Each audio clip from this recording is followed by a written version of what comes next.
all of those things might be true, but that doesn't define who you are. So it's shame prevents us from creating accountability. Shame prevents us from following systems. Nah, I'm good. I'm not gonna let you in on that side of my life. Nope, I'm sorry. Can't do that. Accountability partner knowing this about me? Nah, nope.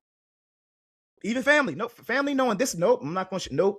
Sorry. Now, let's be clear. We're not saying share your stuff with somebody that you can't trust and somebody that's not responsible enough, that's handling their business themselves, that's mature, mentally, spiritually, emotionally, the whole nine. Somebody that's established.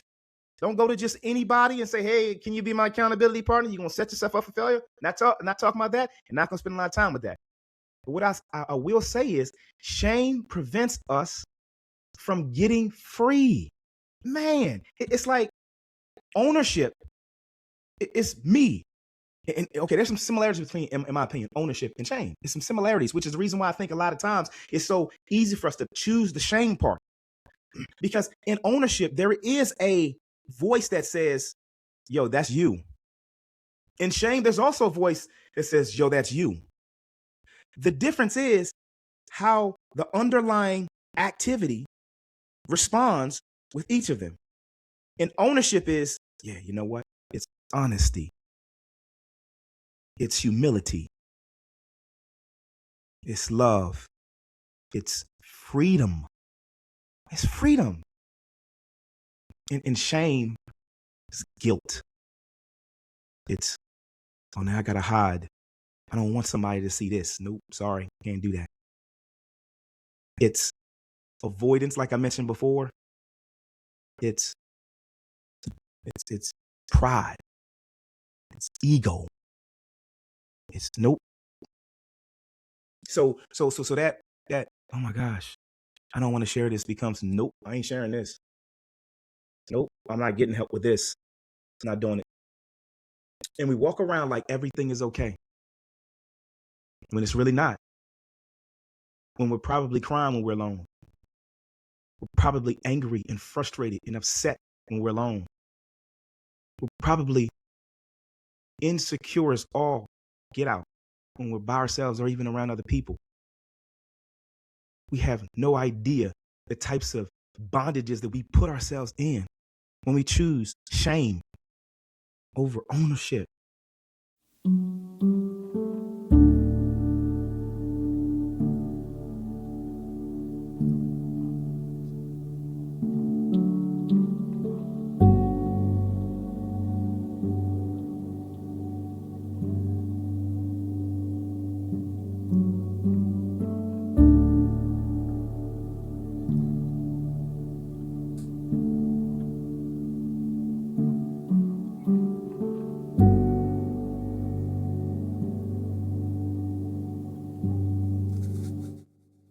What's up, everybody? This is your host, Coach Moon, and this is the 150 podcast, where we do not stay on the surface. We don't scratch around the surface. We go deep. Sometimes that deep is uncomfortable. Sometimes that deep is life-changing. But we go deep. As simple as that. Thank you so much for joining. It's been a minute, and we are back, and I'm thankful to be back. I am at day 61, going into day 62 of the 150 challenge. And man, it's hard. Complete transparency, it is hard. I had no idea what I was getting myself into. I thought I did. I thought I had all the answers.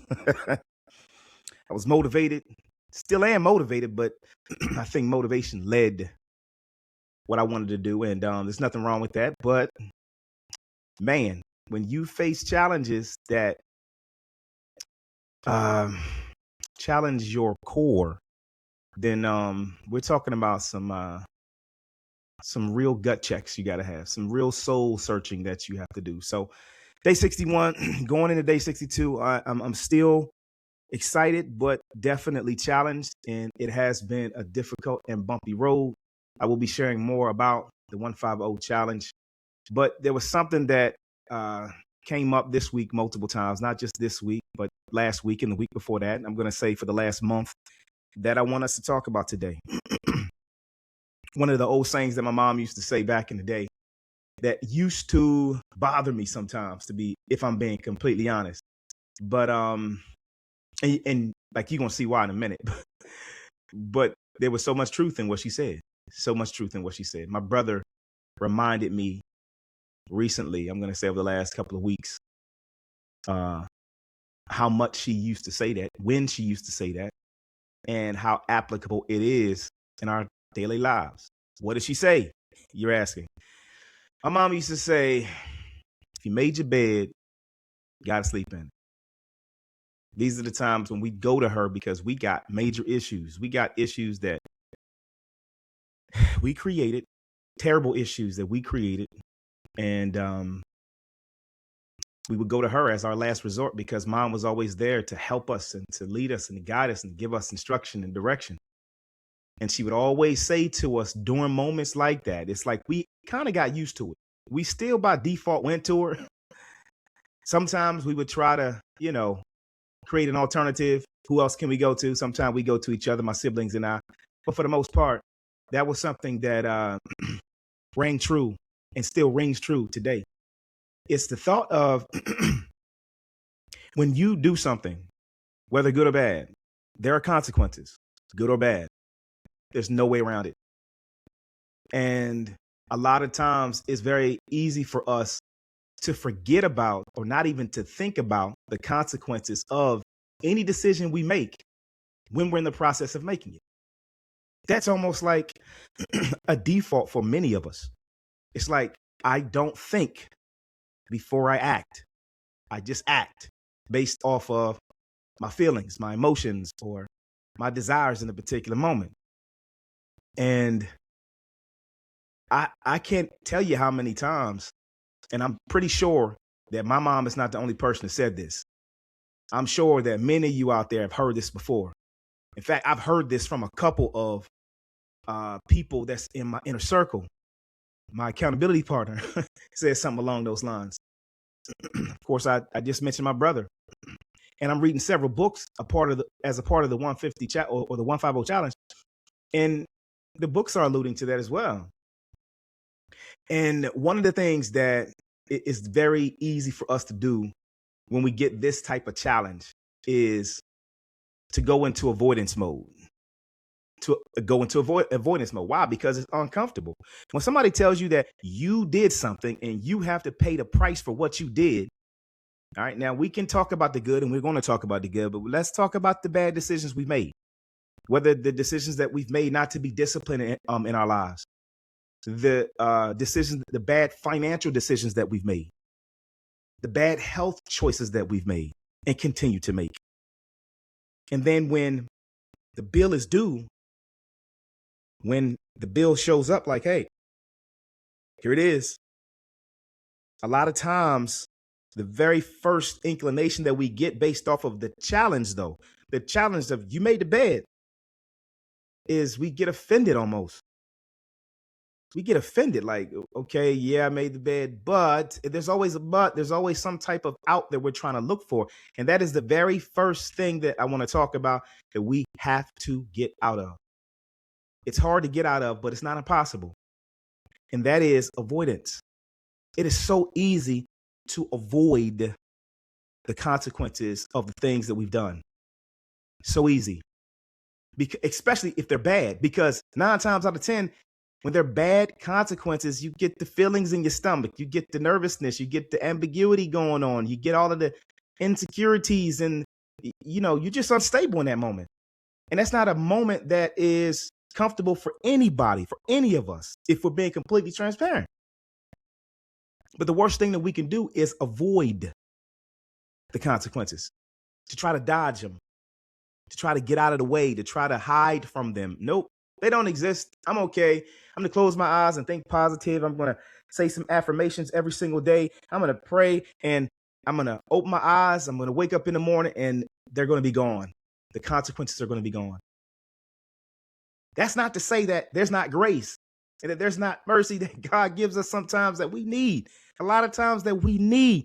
That's necessary for us because we just done screwed up. So I'm not saying that there's not some type of grace that's involved when it comes down to the things that we've done and the consequences we got to deal with. What I'm talking about are the things that grace can become a crutch for. Those are the things I'm talking about. Where we continue to make the same decisions over and over and over again, not looking for the bad consequences to come. And then when they finally show up, we get to a point where we're begging for grace. We're seeking for grace like, oh my gosh, I needed it. I need it now. I need it. That's like a default human tendency that we have. And I get it. I understand it because I've been there so many times. But I've been there so many times that I've gotten tired.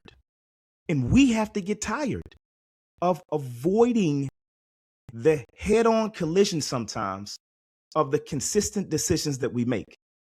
We hear it all the time and we know it to be true, which is the things that we think on a consistent basis become the actions that we perform every single day. Thoughts become actions. Thoughts become actions. We know that. But for some reason, because we have convinced ourselves of a narrative that it's going to be all right, it's okay, it's all right, we continue to go through the same narrative over and over again. Think about something in your life right now that you continue to spin a cycle on. It's like, once you put a load of clothes in the washing machine, it goes through all of its cycles. By the time it gets to the spin cycle, that's it. It should be maybe a couple spin cycles and then you're done.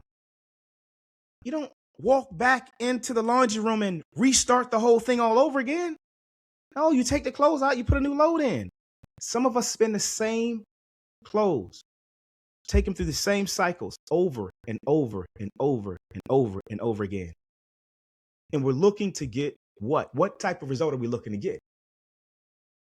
Man, I mean, sometimes we have to be completely transparent and honest with ourselves. What are we being? I mean, what are we? It's like, why are we trying to hide? What are we hiding from? What is there to hide from? No, we should face the things that we consistently do. Face them. That's the only way, in my opinion, and I would love to hear somebody else's opinion on this. That's the only way, in my opinion, to start breaking cycles of the things that we consistently do. It's to stop avoiding what the real problem is, what the real issue is. The real issue and the real problem is not the things in our environment a lot of times. It's not what's going on, who said what and how they said it. The majority of the time, the biggest problem is us and the things that we don't want to face. The consistent level of inconsistency that we have in our lives. Man, let's look at ourselves in the mirror and say, yo, this is on you, bro. This is on you, sis. You got to change something. And what in the type of avoidance that we really need to make sure that we are fighting against is consistent avoidance. It's like, even if the consequence that we get from the bad decision that we made comes at us and we have to look at it, we have to face it, there's no way to get around it, we face it, that's not the end of the story. Because what tells us that we are consistently avoiding the root cause of the bad, consistent consequence that we're getting is if we're actually going to go through that again and again and again and again. Man, I've done a reevaluation of my life over several periods of my life. And one of the things that I've noticed, I was just talking to a brother today, and I've noticed is that cycle. It's like oh man, I've seen this before. Okay, it does this and it does that. Bang. Okay, I've seen this before and it does this. And it's like if we analyze life, we can see the cycle and we can see the specifics to what it is that takes us to and takes us through and gets us to the end of the cycle that we've gone through. It just takes us paying attention and not avoiding it. It's there. We see the patterns. I guarantee you, if you look at your life close enough, you'll see the patterns. We have to stop avoiding There's no way to get around this one thing. We got to stop avoiding. Have to. We got to face it because the bill is going to come. The bill is going to come and the bill is going to need to be paid. And if we don't have honesty, ugly transparency with ourselves, we're going to see that bill more times than we need to or we want to see that bill. So, what is one of the tools that can help with this? Accountability. Yes, accountability. We need to have accountability in our lives. Most of us hate accountability because we don't want visibility into our lives. We don't want people to see how broken up we really are. We put on the front, oh, this is who I am. We have the outer appearance on point. Looks good, sounds good, smells good. But the inside of us is toe up from the flow up. How in the world do we expect to get breakthrough if we dodge accountability? Yup, that's me, man. I'm terrible with finances because of how I have treated my finances. I'm in crazy debt. I've got my car repossessed. And I have a job. I didn't lose my job. I have a job. The list goes on and on and on. Accountability. Who are you accountable to? What are you accountable to? Do you have a system? Do you have a personal? Do you have people? Do you have a group of people that you are accountable to? For my married folk, men, you should be accountable to your wives. Wives, you should be accountable to your husbands. Both parties should be accountable to each other.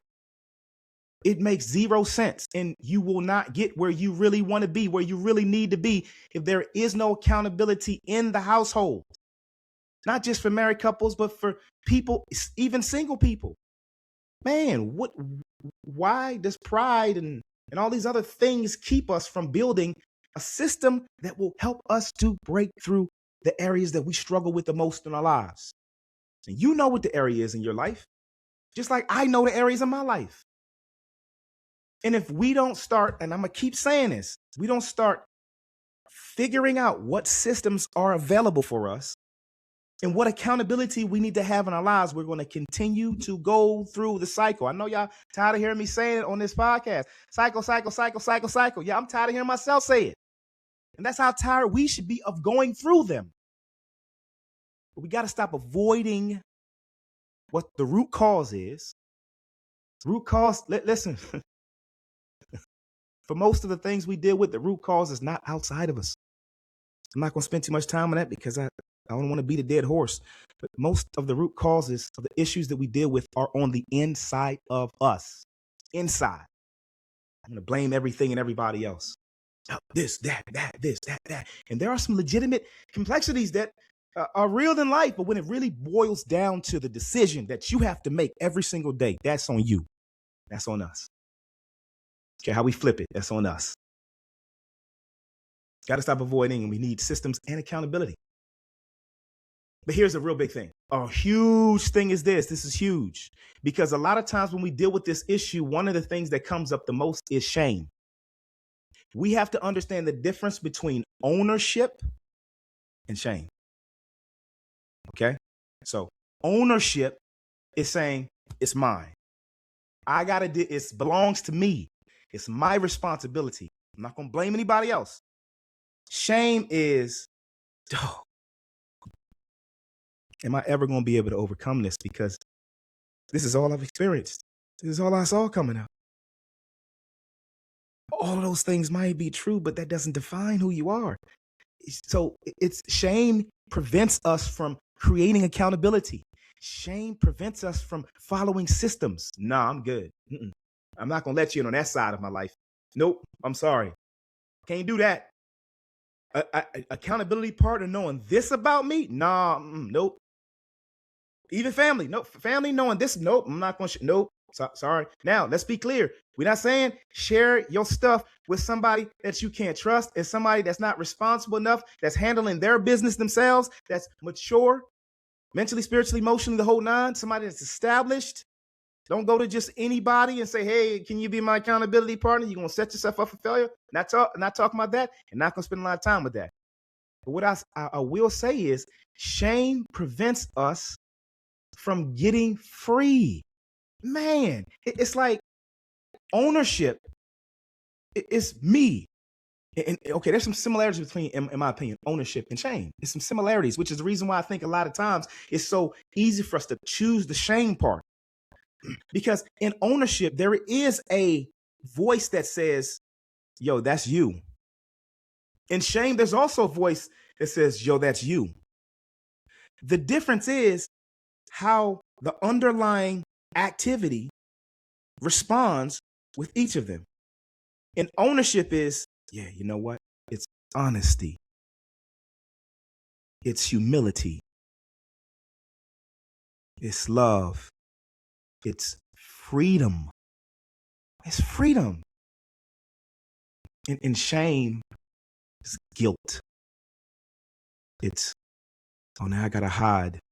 I don't want somebody to see this. Nope, sorry, can't do that. It's avoidance, like I mentioned before. It's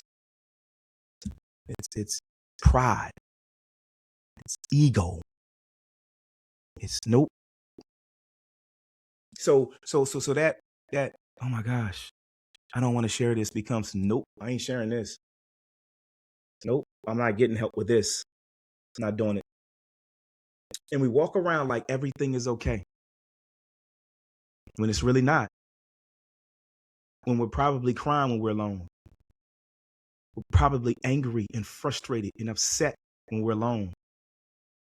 We're probably insecure as all get out when we're by ourselves or even around other people. We have no idea the types of bondages that we put ourselves in when we choose shame over ownership. No, we have to own ours. And again, with ownership comes humility, man. Humility. Yeah, I did it. I messed up.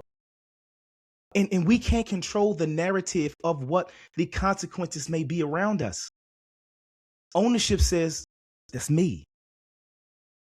If I have to go through a certain period of time of maybe rebuilding trust, for instance, let's say you stole something.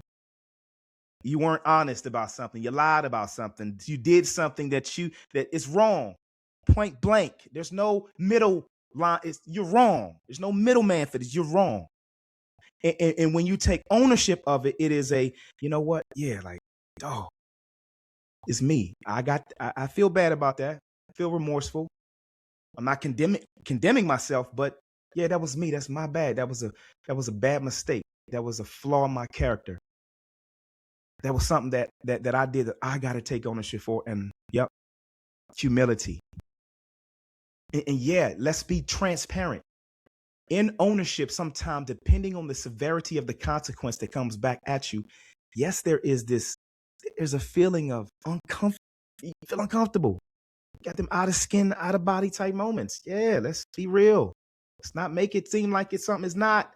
When you've done something wrong and it's been exposed, if you have any type of decency inside of you, yes, there is going to be some remorse. There's going to be some, dang, man, I messed up. I can't tell you how many times I said, dog, I messed up right there. Yep. And I felt that. But the difference between the ownership and the shame, again, is the shame will now say, I'm never going to overcome. Man, I can't get through that. Dog, I messed up. There's no way I'm ever going to be loved again or liked again or trusted again. You start talking to yourself with that negative, crazy type talk. Yeah, I call it crazy because that's exactly what it is.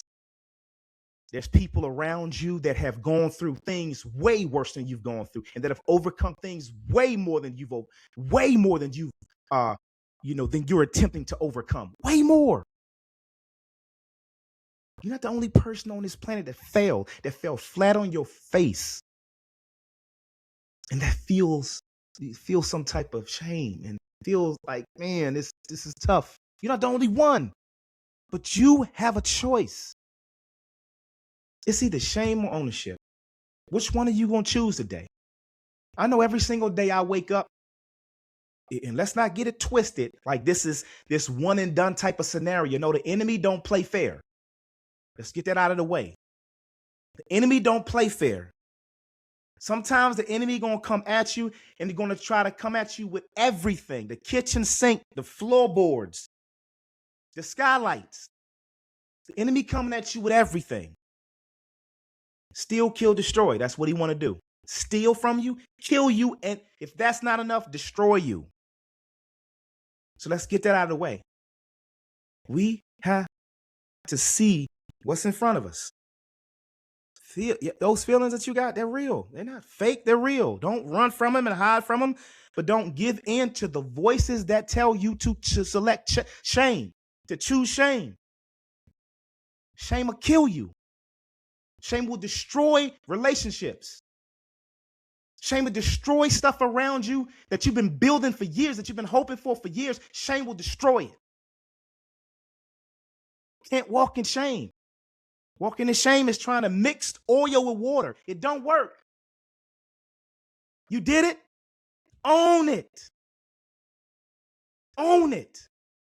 And whatever it takes you to get through it, let's go. Get busy.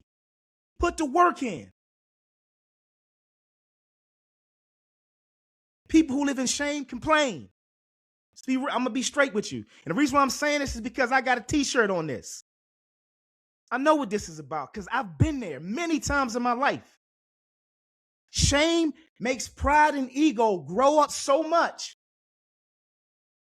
that now we begin to now build this wall around us of security because we feel exposed and naked. And now we start to complain about stuff just to get the attention off of us.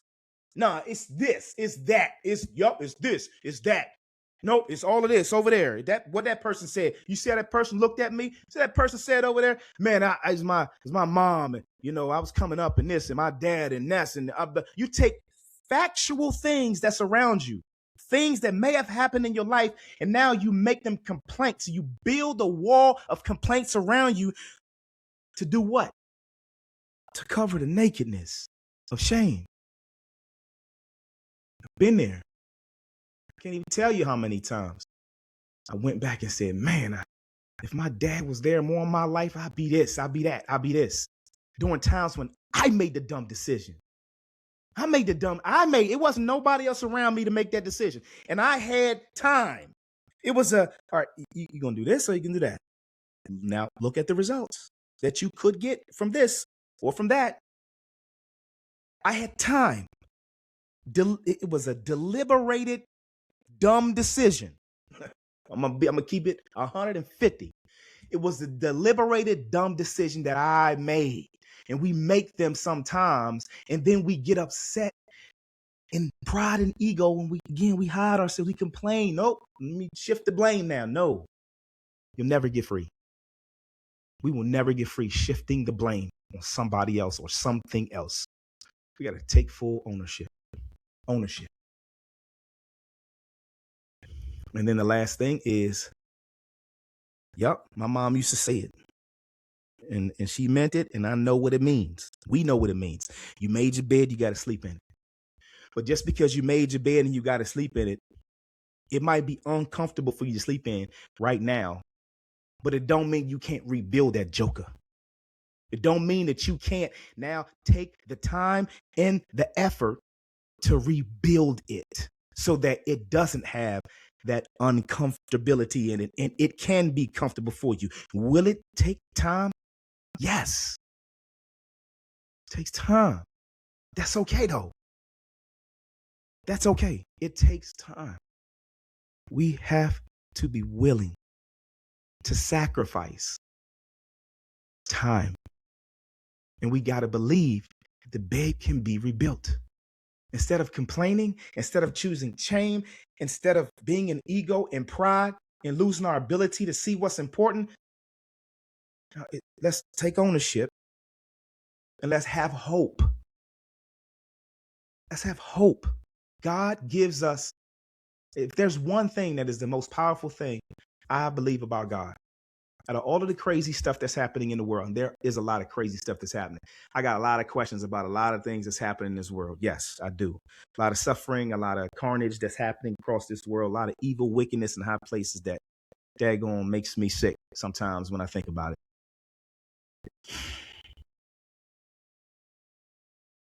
But the one thing that I can say that is a really powerful indication that God is real is that there is hope.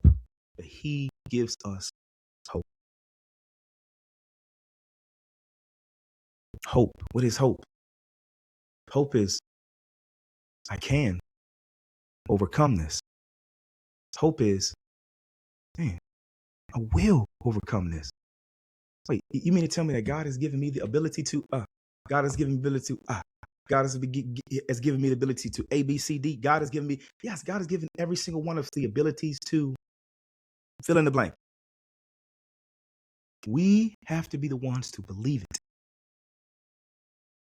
After you take ownership, complete ownership, stop avoiding things.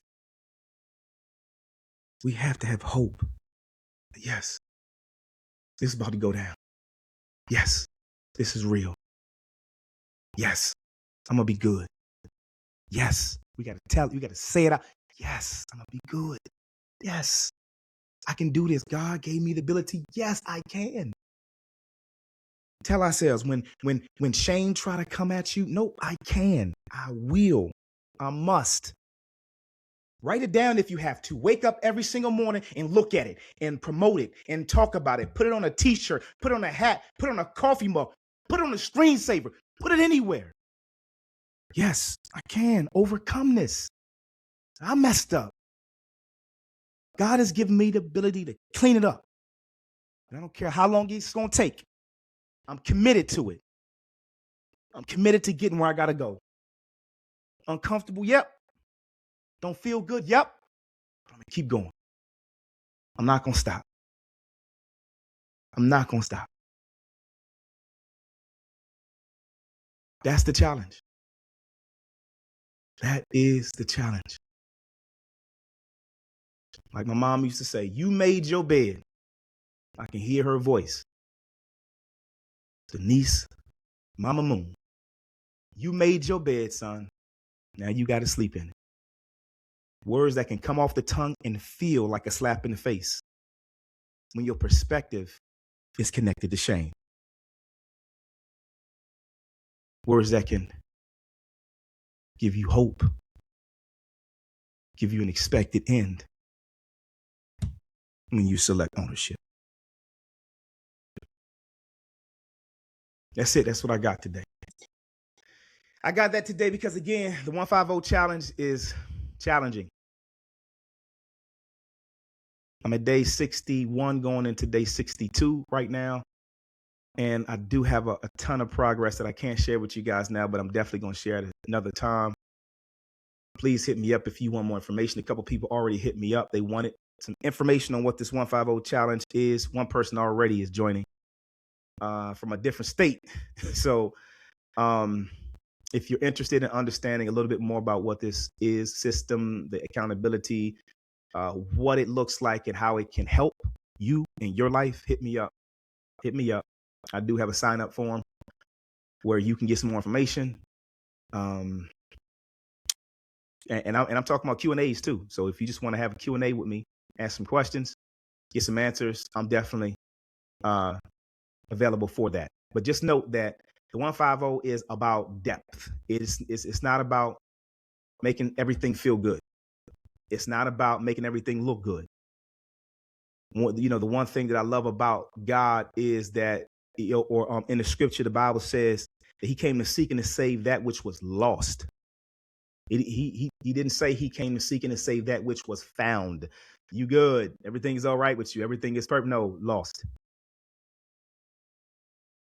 And that's huge because a lot of us don't believe we qualify for help or we qualify for breakthrough because, you know, we don't have the outer look or we don't sound the part and all of these things. And that, no, we're not going to sanitize anything.